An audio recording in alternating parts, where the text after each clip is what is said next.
भाई मैं आज जो लेसन है मेरा वो बात करने वाला हूँ एलसीएम और एचसीएफ यानी कि मित्रों जो लघुत्तम समापवर्त है और महत्तम समापवर्तक। देखिए इन दोनों में काफ़ी जो है आपको कंफ्यूजिंग बनी रहती है। बिल्कुल आज के बाद आपकी सारी कंफ्यूजन दूर होने वाली है। देखिए पहले छोटी छोटी बातों को क्लियर करते हैं, उसके बाद हम मित्रों आगे बढ़ते हैं। सबसे पहले यहाँ पर अगर मैं बात करूँ अपवर्त, देखिए इस चीज़ को आपको समझना ज़्यादा ज़रूरी है। क्यों? क्योंकि आप जब पहले छोटे छोटे फैक्ट्स जानेंगे तो आगे जो आपका सवाल होगा उसको आप ऐसे आंख मूंदेंगे और हल हो जाएगा भाई। तो आइए जानते हैं यहाँ पर दोस्तों अपवर्त क्या होता है। देखिए किसी संख्या का अपवर्त वही संख्याएं होती हैं जो उस संख्या से पूर्णतः विभाजित हो जाए। बहुत ही आसान शब्दों पे मैंने लिख दिया है। देखिए आपको शब्दों को गौर से ध्यान रखना है कि किसी संख्या का अपवर्त वही संख्याएं हैं जो उस संख्या से पूर्णतः विभाजित हो जाती हैं। जैसे आपको सिंपल तरीके से मैं यहाँ पर एग्जांपल लूँ कि 4 का अपवर्त क्या है। मैंने क्या लिखा है परिभाषा, आप देख सकते हैं परिभाषा इसीलिए मैंने लिखा है बहुत ही अपने शब्दों में ध्यान से, ताकि आपका डाउट्स दूर हो। मैंने क्या लिखा कि किसी संख्या का अपवर्त वो संख्याएं हैं जो उस संख्या से पूर्णतः विभाजित हो जाएं। अब मैंने आपसे प्रश्न पूछा कि 4 के अपवर्त कितने हैं या फिर कौन कौन से हैं, तो भाई साहब मैं आपको बता दूं 4 का अपवर्त अनंत होगा। यानी कि 4 का आप गुणज करते जाइए, गुणज गुणज गुणज गुणज, यानी कि 4 4 दूनी 8, 4 तिहाई 12, 4 चौक 16, मतलब आप 4 4 ऐड करते जाइए, उसका कोई अंत ही नहीं है, इसीलिए उसको हम अनंत कहते हैं। कहने का मतलब यहाँ पर जो मैंने आपसे प्रश्न पूछा है कि 4 का अपवर्त कितना होगा, अनंत होगा। ऐसे में किसी भी संख्या का अगर आपसे अपवर्त पूछता हूँ तो उसके अपवर्त अनंत होंगे। मतलब अगर मैं आपसे पूछूं 5 के अपवर्त तो आपको 5 का पहाड़ा पढ़ना होगा अनंत तक। मतलब इतनी संख्याएं हैं जिसको हम गिन ही नहीं सकते। बातें क्लियर हो रही भाई साहब? नहीं हो रही है, कोई बात नहीं, देखते रहिए। मान लीजिए हम आपसे कहें कि 6 के कितने होंगे अपवर्त, तो आप 6 6 दूनी 12, 6 त्रिक 18 ऐसे पढ़ते जाइए। ठीक है, बातें क्लियर हुई? आपको इस परिभाषा पे ध्यान देना। चलिए इतना आप समझ गए होंगे। 2 चीज़ें आप समझ लीजिए पहले। देखिए एक होता है अपवर्त, दूसरा होता है अपवर्तक। आपको ऐसा समझना है जो अपवर्त है, जो आपका अपवर्त पूछेगा, जैसे 4 का आपसे अपवर्त पूछा तो अपवर्त मतलब उसको बढ़ाते चले जाइए।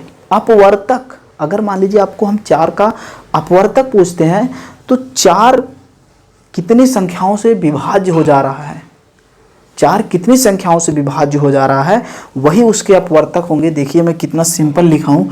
अभी यहाँ से क्वेश्चन बनते हैं, इसीलिए मैं बार बार बता रहा हूँ। अगर आपसे अपवर्त पूछता है तो अपवर्त अनंत होते हैं, आपको पहाड़ा पढ़ते जाना है। लेकिन यहीं पर देखिए इसको अपवर्तक में मैं 4 का कर दिया तो आपको इससे बड़ी संख्या नहीं लाना है, इसके नीचे ही संख्या रहनी है, तभी ये सब इसके अपवर्तक होंगे। अगर यहाँ पर मैंने लिखा है 1 2 4, क्यों लिखा है? क्योंकि ये जो तीनों संख्याएं हैं ये इसे विभाजित कर देंगी। इसके अलावा ऐसी और कोई संख्या नहीं है जो 4 को विभाजित कर पाएगी। क्लियर?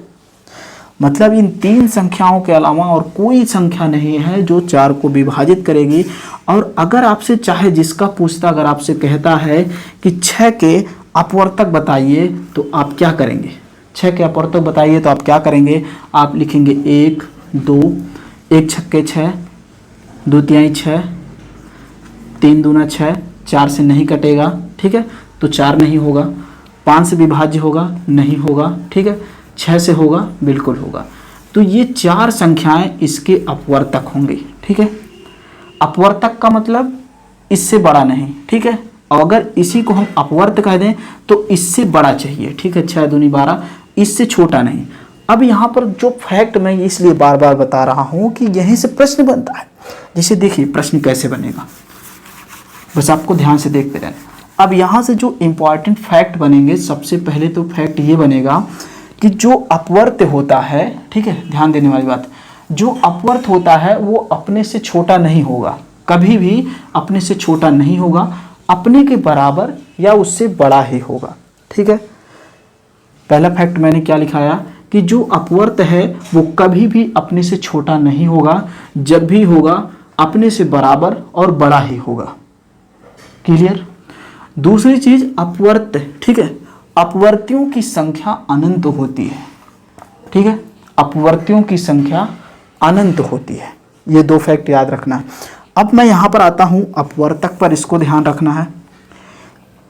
इसमें क्या होगा, अपवर्त, ये अपवर्त था, ये अपवर्तक है।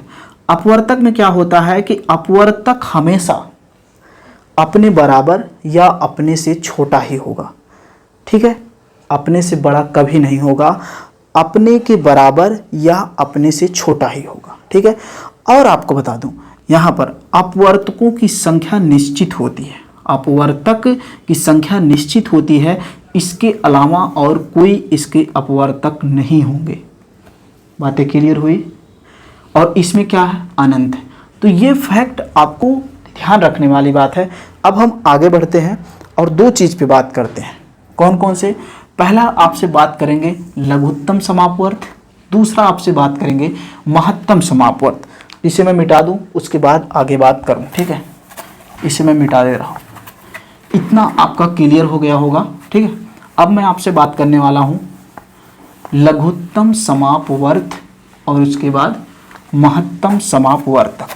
पहले मैंने आपको बताया अपवर्त, अपवर्तक, अब मैं आपको बता रहा हूं लघुत्तम समापवर्त और उसके बाद महत्तम समापवर्तक। ठीक है, ये दोनों चीज़ समझ जाएंगे तो आपका कोई भी प्रश्न गलत नहीं होगा। यानी कि दो या दो से अधिक संख्याओं का लघुत्तम समापवर्त वह छोटी सी छोटी संख्या होगी। ठीक है, वह छोटी सी छोटी संख्या होगी जो दी गई संख्या को विभाज्य कर देगी। ठीक है, विभाज्य कर देगी।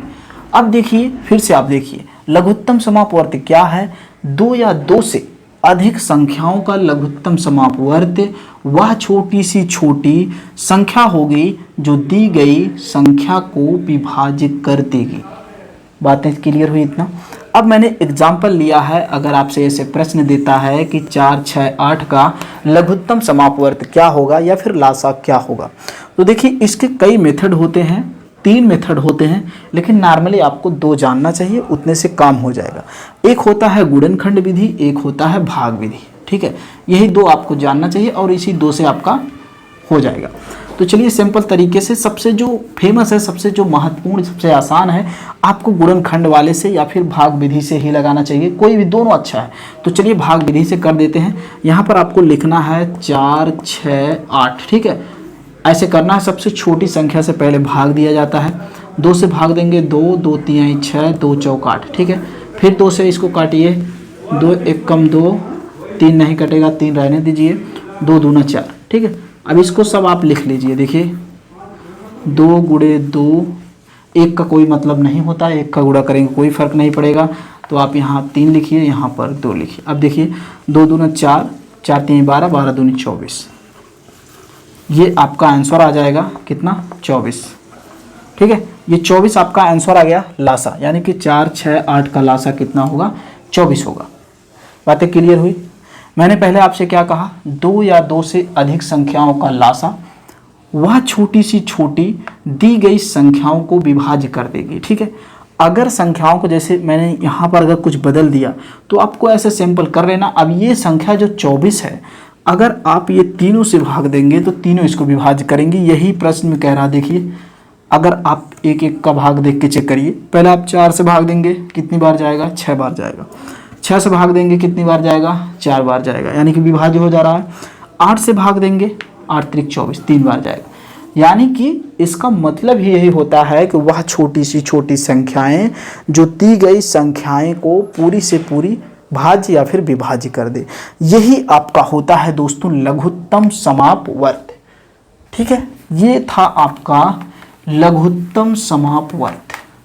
चलिए अब यहाँ पर आपको समझना है महत्तम समापवर्त। ठीक है, महत्तम समापवर्त देखते हैं। देखिए महत्तम समापवर्त बिल्कुल इसके विपरीत होता है। जैसे मैंने यहाँ पर लिखा 2 या, ये देखिए यह गलत लिखा है, 2 या 2 से अधिक संख्याओं का, ठीक है, 2 या 2 से अधिक संख्याओं का महत्तम, यहाँ पर जो एलसी लिखा है, लघुत्तम समापवर्त लिखा है, यहीं पर आपका हो जाएगा मासा।